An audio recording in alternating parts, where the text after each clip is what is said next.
Generally, let us go global. Now, there was this era of universal free primary education. The World Bank came to say there must be cost sharing. Now, World Bank is coming again and say there should be free abolition of fees. But not create access and give room for poor people to have access to education. What is the stand of the World Bank?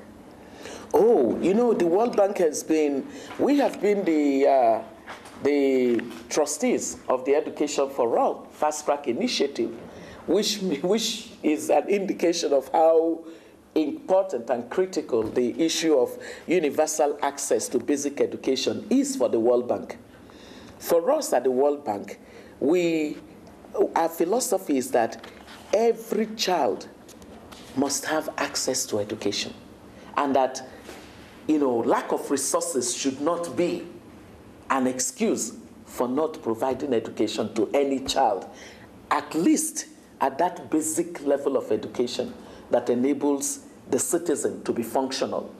So, the issue of fees and no fees, all our support toward education, especially at the basic level, go toward ensuring that government can provide that universal access to education. So the support that we've given to countries like Uganda, countries like Tanzania, like Burkina Faso, and countries like Ghana, where we've seen almost a universalization. Some of these countries I mentioned have already attained the 100% universal access, and that's based on free education.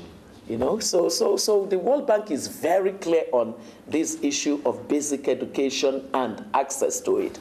But a lot of people assume that we're only interested in basic education in Africa. Not so. We are interested in all levels of education. Just a couple of weeks ago, we finished the loan, the concessional loan that we gave to Uganda for secondary education. For secondary education. How much? It must be about 150 million. You get the number for them. I can get you exactly. But it's a substantial amount of money. You can also ask the minister from Uganda, because she's very excited about that. But it's not only Uganda, it's a number of other countries that we support their secondary education. We are supporting a number of countries in technical and vocational education, because that's the next most important field for the continent. The way that the continent has handled technical and vocational education in the past did not enable it to grow a massive bulk of citizens who are so economically functional that they could create jobs for themselves and not wait to be employed. So when you see the model that Singapore presented to us today, you would see that it's about a larger number of people may end up not having access to tertiary level education, either because of lack of just lack of access. You don't have limitless number of universities, or because that's not their field, that's not their calling.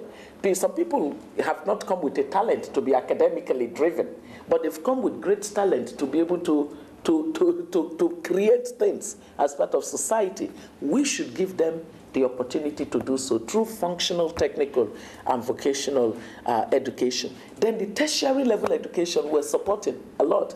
In terms of technical and vocational education, we're doing a lot with Mozambique in that regard. And I know we're also working with Nigeria and a couple of other countries. In tertiary level education, we have seen a big growth. In fact, that's one area where we're seeing many countries request our support. So we have programs for tertiary education in Tanzania again, in Uganda, in Burkina. We have in Burundi, in Rwanda, in Botswana. So across the continent, you see us providing this support to the continent on these various levels of education. It's both lending, it's usually financing, we're providing concessional loans to these countries to support their education budget. But we're also providing a lot of knowledge activities. Because you see, like I said, in education, it's not just about money. It's also the necessary policy support, the technical expertise that they might need, the kind of studies that they may require in order to know how some of the things we do, for instance, a public expenditure review is to say, you've been spending on education, say, for 10 years. Let's do an expenditure review and see what's the composition of your expenditure? What kind of returns have you been receiving out of this public investment in education? What's the quality of the products that have been coming out of your investment? Have there been people who have been able to hold their own and contribute to the growth of the economy? You know, so those kinds of studies are important in order that governments may know exactly where the right place to invest could be.